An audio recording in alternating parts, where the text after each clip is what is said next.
The neurostructural sovereignty framework is a formation, fracture, load, and location model of agency and inner security. It proposes that human beings, relationships, and institutions can be analyzed according to four ordered regulatory stages. But beneath this formal architecture lies a primitive regulatory insight. Living systems operate through basic biological distinctions before they operate through language, identity, ideology, or morality. At the most basic level, the organism confronts a binary gate: proceed or protect. Before the person can narrate the self, the body must regulate threat.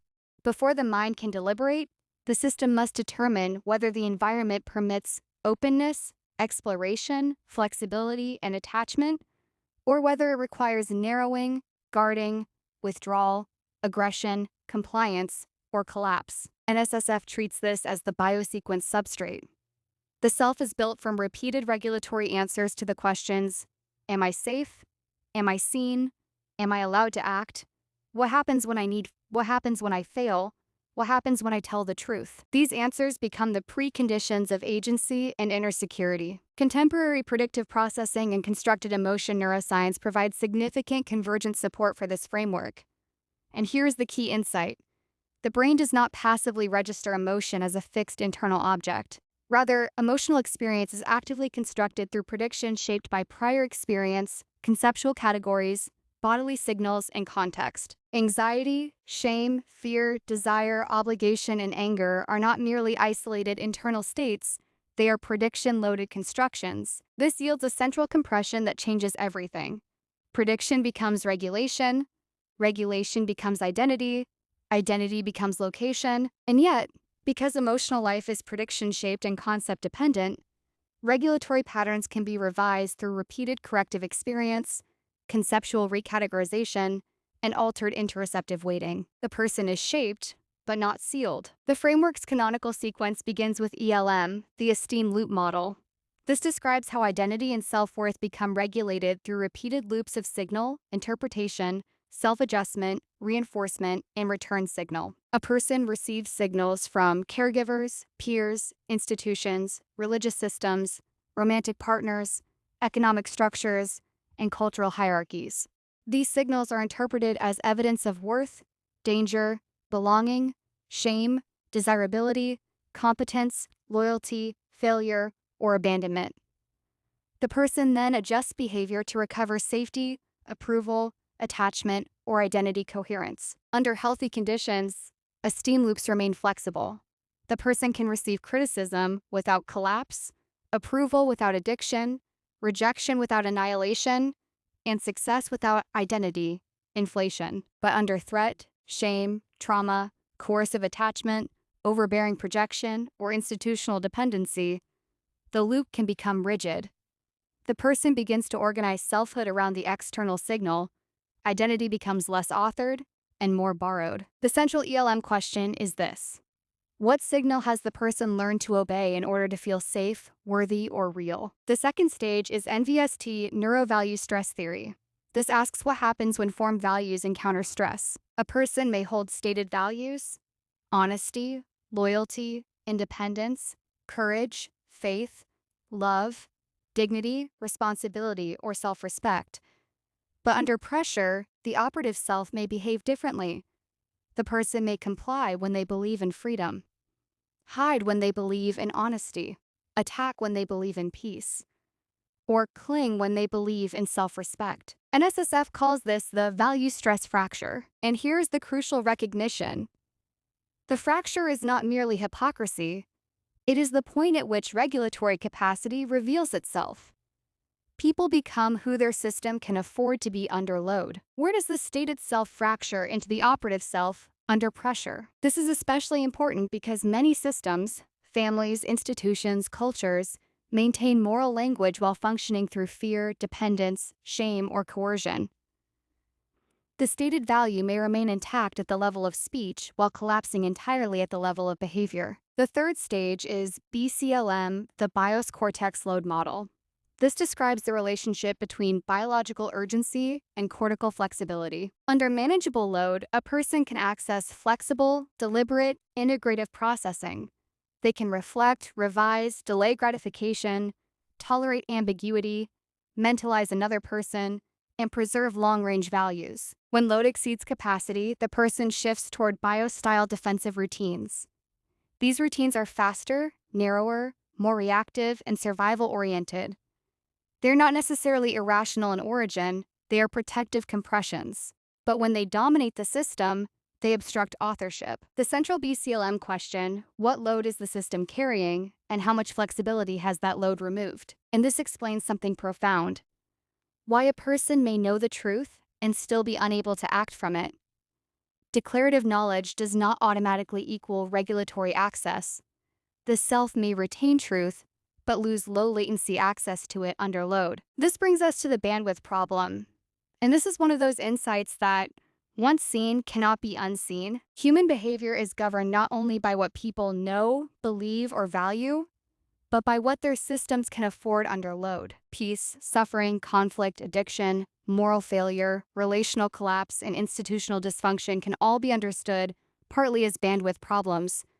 A system with insufficient bandwidth cannot remain integrated under stress. Peace is not merely the absence of conflict, it is the sustained ability of a person or system to remain integrated under pressure. Integration precedes agreement. This principle applies across every scale. A person who cannot remain integrated under shame will distort truth. A couple who cannot remain integrated under conflict will escalate. An institution that cannot remain integrated under threat will become predatory. The bandwidth is the bottleneck of sovereignty. The culmination of this process is location. The four quadrants matrix locates the person or system according to two axes. Axis 1, internalized safety or inner security. Does the person or system experience enough internal safety to remain integrated without constant external stabilization? Axis 2, operative agency.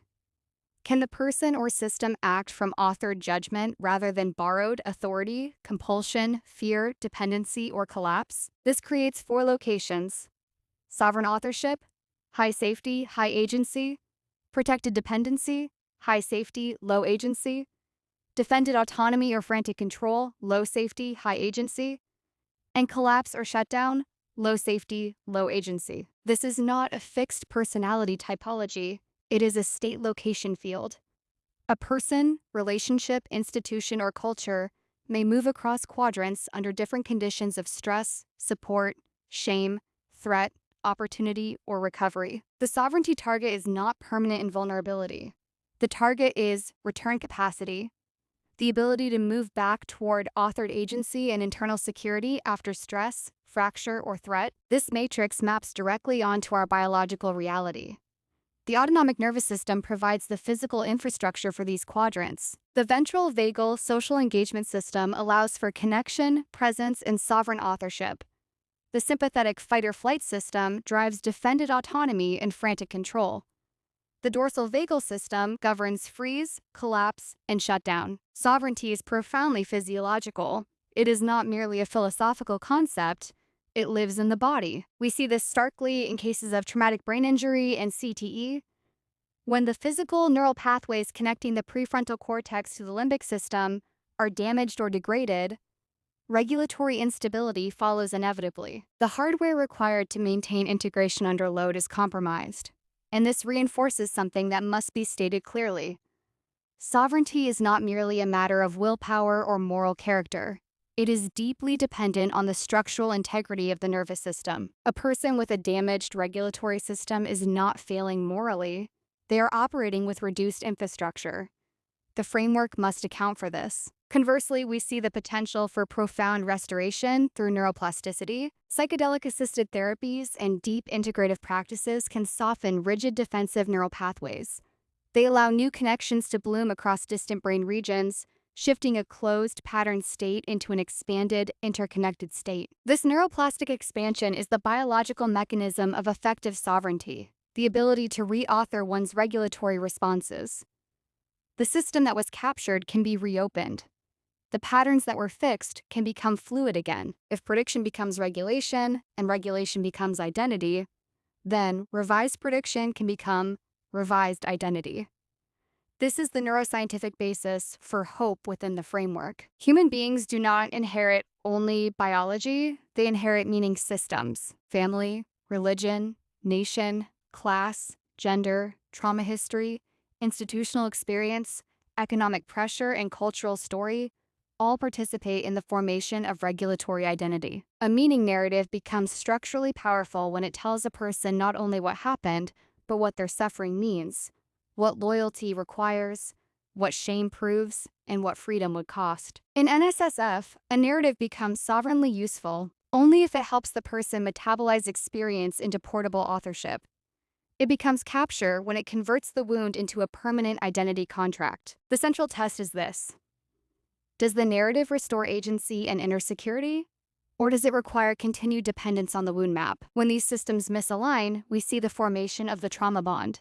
And this reframing is essential. A trauma bond is a portal misaligned. The gravitational anchor is calibrated to cycles of disruption, intermittent reinforcement, distress, repair, longing, and fear. Proximity generates compulsion, hypervigilance, and identity fissure. Within NSSF, the trauma bond is not merely an unhealthy attachment, it is a sovereignty displacement. The person's agency and inner security become organized around another person's availability, withdrawal, approval, volatility, or symbolic power. Healing requires more than detachment. It requires regravitating the internal domain. The person must locate new relational, spiritual, intellectual, embodied, or internal anchors that restore self-sovereignty. This is structural love. Love that increases authorship rather than dependency. Love that restores inner security rather than exploiting insecurity. Love that allows truth without annihilation. This displacement scales up to the institutional level through the asset theory of shame. And this insight is perhaps the most confronting in the entire framework. Shame is not merely a feeling, it is a structural asset used by systems of control. Institutions, corporate structures, religious organizations, and cultural systems can weaponize internalized shame, converting it into compliance, loyalty, silence, and control. The institution extracts the individual's sovereignty, siphoning their agency to maintain the system's architecture. Shame becomes the fuel that powers capture. And the person experiencing it often believes they deserve it, because the shame itself was installed during formation. This leads to institutional narcissistic predation. I see systems that continue to move, speak, justify, punish, protect, reward, and reproduce themselves long after their capacity for authored regulation has been displaced. Institutions can emanate invisible force fields that pull agency from human beings upward into themselves. People become progressively dimmer as their sovereignty is absorbed, constrained within the institution's geometric grid. The institution appears functional and orderly from the outside, but it is structurally parasitic. It continues to operate, but it is no longer free.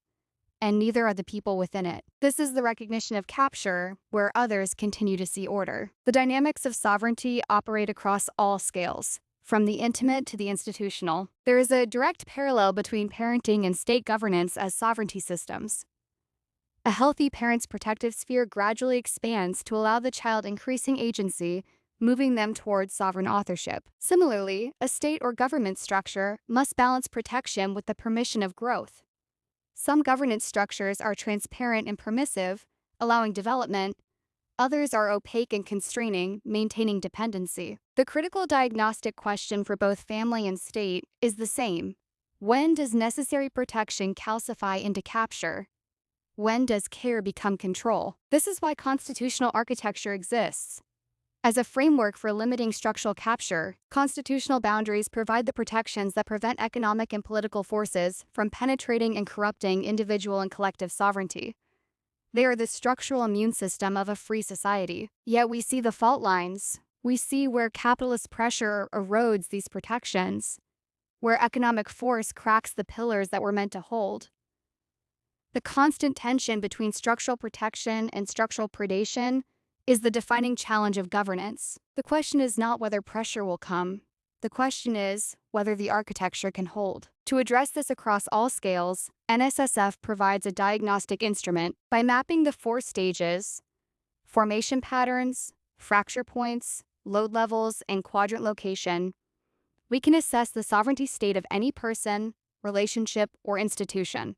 It is a way to organize observable patterns of capture, dependence, shame, value fracture, relational distortion, institutional substitution, and sovereignty restoration. The framework does not diagnose pathology, it maps location, and location can change. The goal of this diagnostic is not to create a permanent identity around the injury. A wound map is an explanatory structure that helps a person identify where formation was distorted, where values fractured, and where load became misnamed as identity.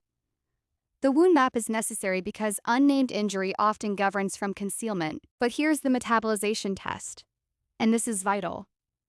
The wound map is medicine until it becomes identity architecture. Portable authorship means the person can carry insight without remaining captive to the explanatory system that produced it. The goal is not to deny the wound. The goal is to stop organizing the entire self around it. The ultimate target of the Neuro-Structural sovereignty framework is not permanent invulnerability.